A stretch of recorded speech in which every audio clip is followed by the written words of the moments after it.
तुम्ही बघू शकता काश्मीरी ग्रीन चिकन इथं रेडी झालेला आहे। नमस्कार मंडळी, खवयांच्या दुनियेमध्ये पुन्हा एकदा आपलं स्वागत आहे। आज आपण बनवणार आहे काश्मीरी ग्रीन चिकन। त्यासाठी लागणारं साहित्य इथे घेतलेले आहे। 4 कांदे घेतलेले आहेत, कोथिंबीर, काळी मिरे, हिरवी मिरची, पुदिना, अद्रक, लसूण अशा प्रकारे आता हे बारीक करून घेतलेलं आहे। आपण आता हे चिकन स्वच्छ धुवून घेतलेलं आहे। त्यामध्ये आपण आता हे दही घालायचं, त्यानंतर चवीनुसार मीठ घालायचं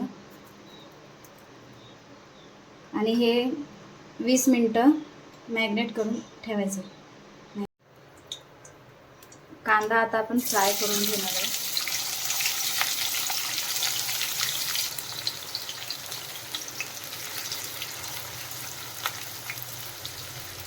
त्यामध्ये थोडंसं बारीक चिरलेला पुदिना घालूया।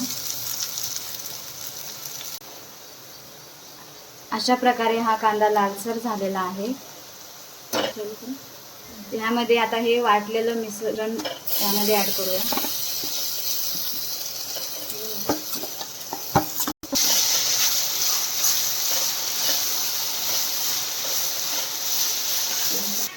आता यामध्ये थोडंसं हळद घालायचं, चवीनुसार मीठ घालायचं।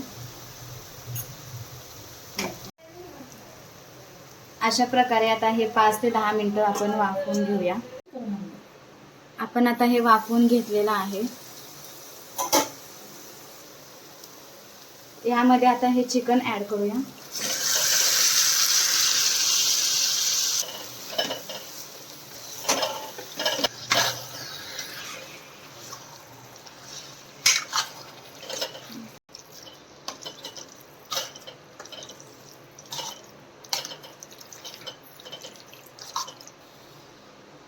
पंधरा ते 20 मिनिटं आता हे शिजवून घेऊया। तुम्ही बघू शकता काश्मीरी ग्रीन चिकन इथं रेडी झालेला आहे। तुम्ही पण घरी नक्कीच ट्राय करा आणि मला कमेंट बॉक्समध्ये कळवा की कशी झाली आहे। जर तुम्हाला ही रेसिपी आवडली तर तुम्ही लाईक करा, शेअर करा आणि खव्याच्या दुनियाला सबस्क्राईब करा।